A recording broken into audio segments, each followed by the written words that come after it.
Nucleus is a major part of cell, and it is also largest part inside the cell. It is also called headquarter of cell and discovered by Robert Brown. Hello everyone, this is Amna, and in today's video we are going to discuss structure of nucleus.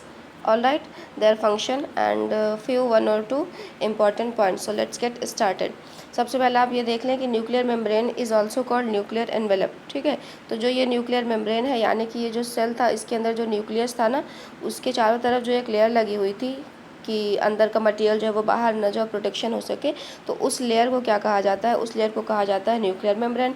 तो ये तो nuclear membrane मैंने पहले आपको class में बता दिया है, लेकिन इस न्यूक्लियर मेम्ब्रेन को न्यूक्लियर एनवेलप और कैरियोथिका भी कहते हैं। तो आज के क्लास में ये आपके 2 पॉइंट एक्स्ट्रा हो गए। एक तो हो गया आपका न्यूक्लियर एनवेलप और न्यूक्लियर कैरियोथिका।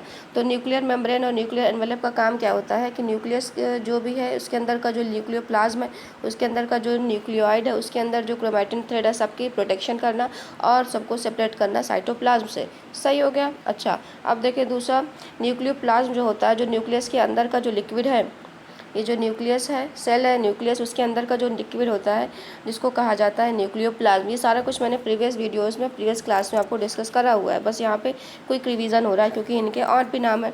तो ये जो न्यूक्लियोप्लाज्म है इसको और क्या कहा जाता है? न्यूक्लियर सैप कहा जाता है और कैरियोलिम्फ कहा जाता है। तो यहाँ पे 2-3 एक्स्ट्रा नाम है स्ट्रक्चर ऑफ न्यूक्लियस में। स्ट्रक्चर ऑफ न्यूक्लियस की जब बात होती है तो यहाँ पे 3 चीज़ें आपको देखने को मिलती है। एक तो हो गया आपका न्यूक्लियर एनवेलप, ये मैंने पहले डिस्कस करा हुआ है। ठीक है, न्यूक्लियर एनवेलप फर्स्ट हो गया। सेकंड चीज़ आपको क्या होती है कि न्यूक्लियर के अंदर का जो लिक्विड है उसको कहा जाता है न्यूक्लियो प्लाज्म। ठीक हो गया। थर्ड चीज़ आपकी मैंने बताया था आपको कि न्यूक्लियोलस एक और स्ट्रक्चर होता है जो न्यूक्लियस लाइक होता है। ठीक है, तो उसको न्यूक्लियोलस हमने कह दिया। और लास्ट में एक थ्रेड लाइक स्ट्रक्चर होता है इस तरीके से, जिसको क्रोमैटिन कहा जाता है। तो ये सारी चीज़ें मैंने आपको प्रीवियस क्लास में बताई हुई थी। आज जो है वो न्यूक्लियर मेम्ब्रेन को और क्या कहा जाता है? न्यूक्लियर एनवेलप और कैरियोथिका बता दिया। ठीक हो गया।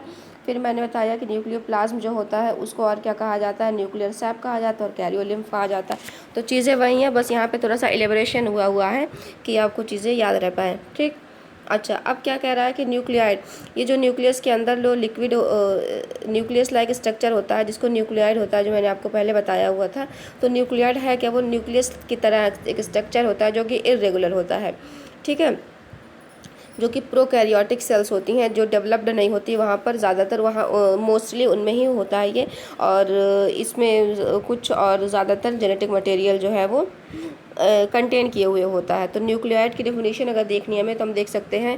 देखिए यहाँ पे लिखा हुआ है न्यूक्लियाइड मीनिंग न्यूक्लियस लाइस, न्यूक्लियस की तरह होता है न्यूक्लियाइड, जो कि इरेगुलर शेप में होता है। और मेनली किस में होता है? ये prokaryotes. Eukaryotic cell, prokaryotic cell, 2 तरह के सेल्स होती हैं। हम जो बने हुए हैं वो यूकैरियोटिक मतलब ट्रू सेल से बने हुए डेवलप्ड हैं, लेकिन जो बैक्टीरिया है, जो फंजाई, जो लोअर माइक्रोब्स हैं, वो यूकैरियोटिक सेल से मिलकर के बने हुए हैं क्योंकि उनकी बॉडी जो है वो डेवलप्ड नहीं होती है। तो वही कह रहा है जो न्यूक्लियाइड है वो क्या होता है? न्यूक्लियस लाइक स्ट्रक्चर होता है जो एक रीजन, एक जगह पे होता है प्रोकैरियोट्स में। ठीक हो गया। इसमें कुछ जेनेटिक मटेरियल्स होते हैं। अब फंक्शन ऑफ न्यूक्लियस की बात जब होती है तो फंक्शन ऑफ न्यूक्लियस से पहले हम ये देख लेते हैं कि यहाँ पे एक चीज़ और मैं डिस्कस कर लूँ कि जो न्यूक्लियर एनवेलप था और ये सारा कुछ था आपका, एक सेकेंड रुकें, ये तो वायरस वाला हो गया, वायरस वाला रिस्पायरेशन तो क्लास 10th का हो गया। ठीक है। अच्छा, यहाँ पे ये देखिए जो न्यूक्लियस वाला स्ट्रक्चर आया हुआ है, तो जो न्यूक्लियर एनवेलप होता है उसका सबसे पहला काम देख लेते हैं थोड़ा सा कि ये सराउंड न्यूक्लियस जो होता है चारों तरफ से 2 मेम्ब्रेन से घिरा हुआ होता है, जिसको कहा जाता है न्यूक्लियर एनवेलप। ठीक हो गया। इस न्यूक्लियर एनवेलप में जो है वो सॉलिड नहीं होता, यहाँ पोर्स बने होते हैं, पोर्स, ये सब पोर्स बने होते हैं। ठीक है, अब इस पोर्स में क्या होता है कि एक्सचेंज करता है डिफरेंट सब्सटेंस का न्यूक्लियोप्लाज्म और साइटोप्लाज्म के बीच में। तो ये सपोज दैट ये सेल है, ये न्यूक्लियस है, यहाँ वाला जो पोर्शन है ये आपका, ये वाला जो पोर्शन वो तो साइटोप्लाज्म था। न्यूक्लियस के अंदर वाला पोर्शन जो था वो क्या था? आपका न्यूक्लियोप्लाज्म था। तो न्यूक्लियोप्लाज्म साइटोप्लाज्म में अगर कुछ लेन देन करना है या कुछ चीज़ें एक्सचेंज करनी है तो कैसे एक्सचेंज करेगा? क्योंकि ये जो न्यूक्लियर एनवेलप था उसके चारों तरफ इस तरीके से पोर बना होता है। तो ये पोर्स जो होते हैं, इसी पोर्स के थ्रू जो है वो अपना एक्सचेंज कर लेते हैं। अच्छा, न्यूक्लियर एनवेलप की कहानी हो गई ख़त्म। अब देखते हैं न्यूक्लियोप्लाज्म। न्यूक्लियोप्लाज्म क्या होता है कि जो प्रोटोप्लाज्म था,